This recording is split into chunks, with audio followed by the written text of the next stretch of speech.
కూటమి ప్రభుత్వంలో కక్ష సాధింపులు లేవన్నారు మంత్రి వంగలపూడి అనిత. రెడ్ బుక్ ప్రకారం వెళ్తే వైసీపీ నేతలు రోడ్లపై తిరగలేరని చెప్పారు. తాము చట్ట ప్రకారం వెళ్తున్నామని, తప్పు చేసిన వాళ్ళు తప్పించుకోలేరని వార్నింగ్ ఇచ్చారు. వైసీపీలో జరుగుతున్న అంతర్యుద్ధాల గురించి మాట్లాడాలని గోరంట్ల మాధవ్ వ్యాఖ్యలపై సెటైర్లు వేశారు. ఆయనకి ఎలా తెలిసింది, ఆయన ఇంటెలిజెన్స్ ఎలా పనిచేస్తుందో తెలియట్లేదు, కానీ ఆయన ఇంటెలిజెన్స్ ముందు వైఎస్ఆర్సీపీలో జరగబోయే అంతర్యుద్ధాల గురించి మాట్లాడుకోమనండి. ఆ అంతర్యుద్ధాల గురించి మాట్లాడుకుంటే తర్వాత మా అంతర్యుద్ధాల గురించి తర్వాత అతను మాట్లాడవచ్చు. కానీ ఒకటి మాత్రం క్లియర్గా చెప్తున్నామండి, నాకు నోరు ఉంది కదా, నోటికి వచ్చినట్టు మాట్లాడేస్తాను అని అనుకోవడానికి ఇంతకు ముందు గవర్నమెంట్ కాదు.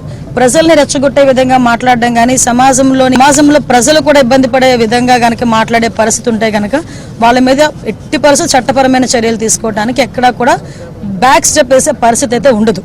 ఒకటి మాత్రం చాలా క్లియర్గా గుర్తుంచుకోవాలి, ఇది మీ గవర్నమెంట్ కాదు. నోటికి వచ్చినట్టు బూతులు మాట్లాడతాము, నోటికి వచ్చినట్టు ఏది మాట్లాడినా చెల్లుబాటు అయిపోతుంది, మమ్మల్ని ఎవడు ఏమి చేయలేడు అనుకునే గవర్నమెంట్ కాదు. ఇది ఎన్డీఏ గవర్నమెంట్. ఎన్డీఏ గవర్నమెంట్లో తప్పు చేసిన వాడు ఎవడైనా కూడా శిక్ష ఒకలాగే ఉంటుంది.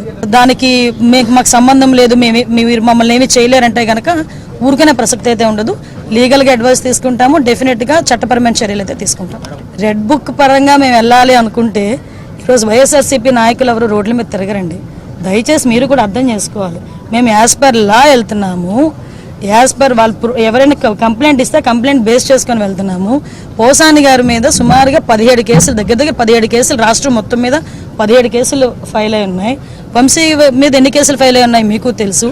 ఈ రోజుకి కూడా ఏ కేసులు ఫైల్ అయినాయో మీకు తెలుసు. ఇందులోని కక్షపూరితంగా ఎన్డీఏ గవర్నమెంట్ చేయాలి అనుకుంటే వైఎస్ఆర్సీపీ నాయకులు ఎవరు కూడా బయటకు తిరగలేరు. కానీ మేము ఆ కక్ష సాధింపు ధోరణిలోకి వెళ్ళలేదు. అలాగని తప్పు చేసిన వదిలిపెట్టే ప్రసక్తి లేదు. తప్పు చేసినోడికి శిక్ష పడాలి, లేకపోతే భయం ఎలా ఉంటుంది? ఉండాలి కదా, భయం ఉండాలి కదా. తప్పు చేసాడు అనుకున్నవాడు ఎవడైనా కూడా కొంచెం జాగ్రత్తగా ఉంటే బెటర్, కానీ శిక్ష నుంచి అయితే తప్పించుకోలేరు. ఈ స్క్రిప్ట్ ఎవరిది చదివినా శిక్ష అయితే అతనికే కదా పడుతుంది. అనుభవించే రాజా ఆయనే కదా. పోసాని మాటల్ని టాలరేట్ చేసి అయ్యో పాపం అనుకునే ఒక్క మనిషిని తీసుకురండి, మేము ఆలోచిస్తాం ఒకసారి మాట్లాడడానికి. పోసాని మాటలు ఇష్టానుసారంగా మాట్లాడిన తర్వాత సభ్య సమాజం తలదించుకునే విధంగా సాధారణంగా అనకూడదు, కానీ ఇల్లిటరేట్స్ కూడా అలాంటి మాటలు మాట్లాడుకోరు. సో అవతల వాళ్ళకి మనోభావాలు దెబ్బతిన్నాయి, వాళ్ళ ఆత్మగౌరవాలు దెబ్బతిన్నాయి. పోలీస్ కేసు పెట్టారు, యాజ్ పర్ లా మేము వెళ్ళాం. ఇందులోని టార్గెటెడ్ ఏముంది? వాళ్ళు ఏం మాట్లాడలేదా? వాళ్ళు అటువంటి కామెంట్స్ చేయలేదా?